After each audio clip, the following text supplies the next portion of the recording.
What is going on, everyone? I have returned, and I've been looking at gaming as a whole again, and I've taken a look at Call of Duty, I've taken a look at Titanfall, I've taken a look at Star Wars, I've taken a look at Paladins, I've taken a look at these multiple games, and I'm beginning to question certain aspects, especially Cyberpunk, and we'll get into this news going on.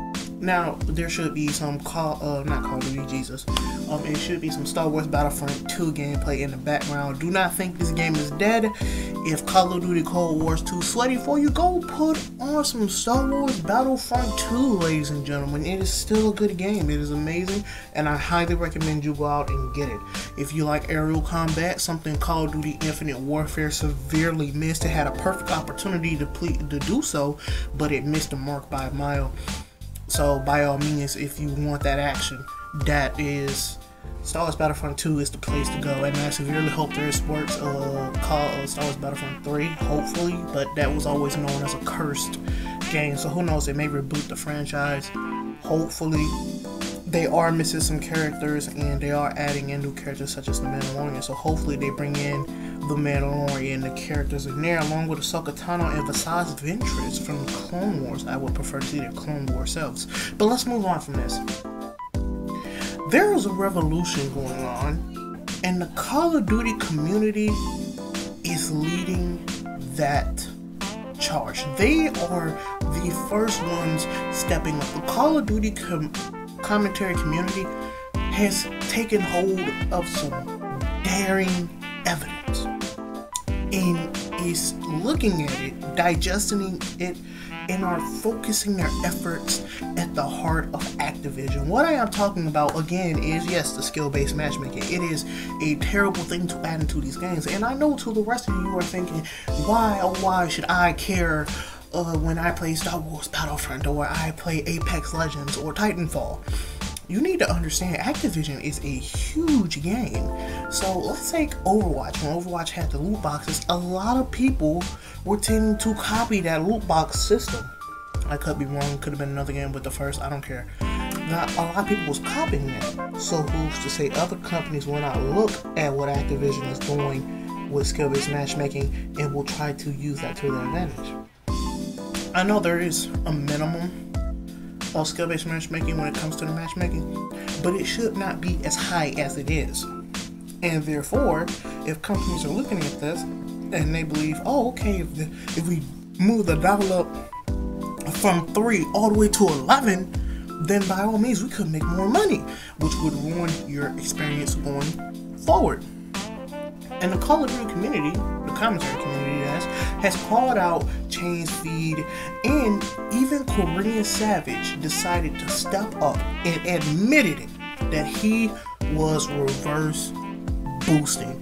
Ladies and gentlemen, this is not a drill. Korean Savage has admitted it. 8 Thoughts was correct. He was telling the truth.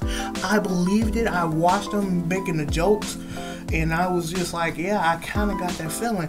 Even though that was him admitting it was the first time I watched Korean Savage, and I'm pretty impressed. I might start watching him more now that he's stepping forward and he's joining the rebellion that is the commentary call community.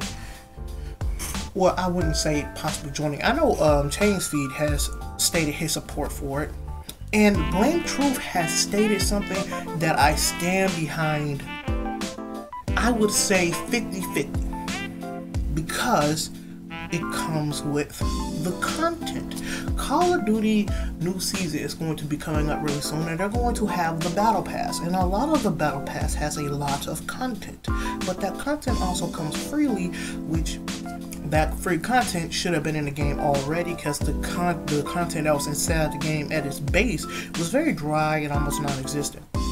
And therefore, if we look at how Activision is making these moves and these other communities are looking at it, it could end very badly, and it could lead to a way where the developers and publisher believe, okay, we can save money by making a certain amount of maps already, wait for the time to drop, and then give them this, that, and this, and that, and this, and that. That is not a good move, ladies and gentlemen. That is a terrible move. You've clearly see Apex Legends is filled with content. It's mostly because it's BR and people thought it was going to compete with Fortnite. Not anymore. And the same goes for Fortnite as well. You see them trickling out content. Like, a lot of their content comes out at you with that first season. They don't tend to deprive you of content, and that's why a lot of people tend to question why Fortnite isn't adding more and more things. That is because the one season, and I did see this, and it was I caught on to it immediately. When Fortnite had a lacking of content at the beginning of the season, they started adding things more and more into it. People were starting to question, why was there so little lacking of content? Because content is something that it just can't come out the air. It's something made, and it takes time to polish, perfect, and balance.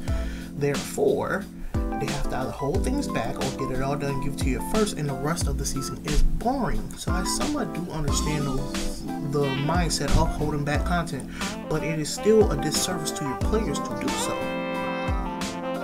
Moving forward with this, now you understand that this affects all gamers as a whole. So Blame Truth said he will be making video of why you should not buy the content. This is what I was talking about. Do not buy the Battle Pass. Now, the Battle Pass is a nice change of system from the loot box system that they had, where you would spend money and it would randomly give you or generate the money, my apologies, the content or the item that you want.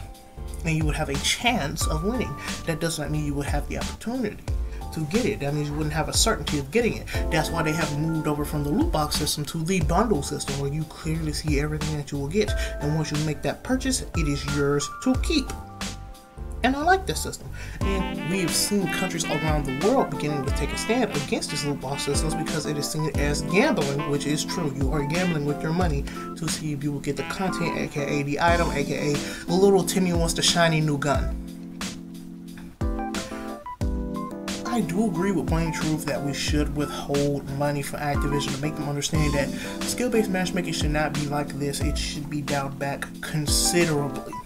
Not just for the content creators, but also for the public eye. I would not say I am a tryhard. I'm not one of those popular dudes. I'm not out there pub stomping every single match. I'm not out there dominating people. No, that is not me. I am a simple man who's gotten worse and worse and worse. What my KD has with skill-based matchmaking is slowly grinding me all the way down to a 1.01 on Modern Warfare, and I am struggling to keep that 1.01. It is a fight, ladies and gentlemen. Now, it does feel as if the SBM has dialed back some due to the lacking of players moving over to Cold War, but let's not all forget that if you really just want to relax, they're going to use Warzone as a way to keep the content there, and that's what, and the lacking of SBM too. That's what I believe. I believe Warzone has an extreme lacking of SBM unless you are one of those dudes who go out there and stomp everybody and have complete and utter domination. Another thing that Activision has not taken seriously is the cheating that goes on in Warzone. That is also another reason to boycott the Battle Pass.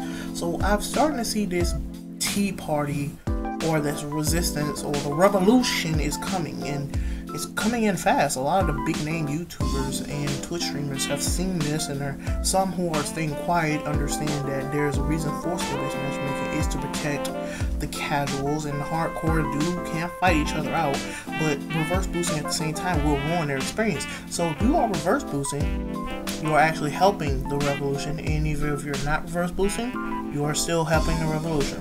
Either way, it's coming, and it's coming fast, ladies and gentlemen. It's either you with it or against it. But that is all I have to say for this video. If you like what you heard, please put a like on it, and until next time, until then, Quiet night, no sound.